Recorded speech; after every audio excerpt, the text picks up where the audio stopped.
A Man Called Otto with Tom Hanks. This movie is a little over 2 hours long. It's worth it, but it is a little bit of a slow burner. And he's the guy in the neighborhood who, kind of the unofficial neighborhood watch. He's going to make sure that the gates close so nobody gets in that's not supposed to. He's the guy you go to when your radiator's broken. He doesn't really want to do it, but he's sort of the unofficial neighborhood handyman. So he gets involved in these situations just because it needs to be done. He's a little bit OCD. He's constantly aware of what's going on in the neighborhood. He knows everyone, and you kind of think they're friends, but his personality won't allow it.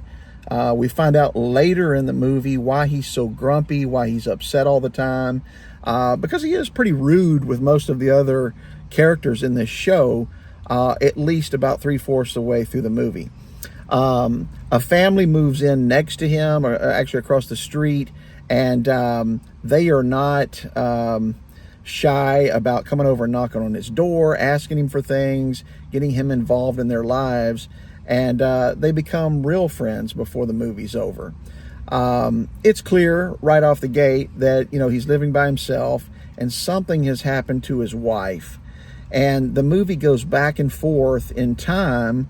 It'll show you present day what's going on, as he's an older gentleman at this point, and he's, little things get on his nerves, and it seems like it's just one thing right after the next that's bothering him.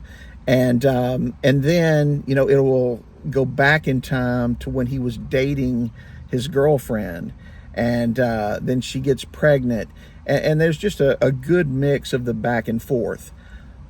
A little bit of a disclaimer, which you'll see at the first of this movie.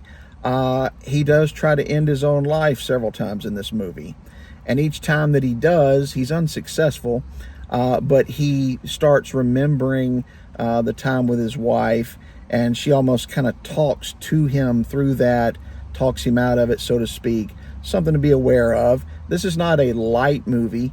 It's a very serious movie. It has a good meaning behind it. I didn't love all of it. I thought it was a good movie, not great. Hanks does a great job, like with all of his movies. The acting is good, and he plays the part well. It's believable. I think every neighborhood has an Otto, and, I have that in my neighborhood. And I don't want to become that. And one of the phrases that really stuck with me that Hank says in this movie as his character, later, he says, I got so wrapped up in my own troubles that I forgot to think about anybody else, and I assumed they weren't thinking about me either. And then he says, friends shouldn't do that.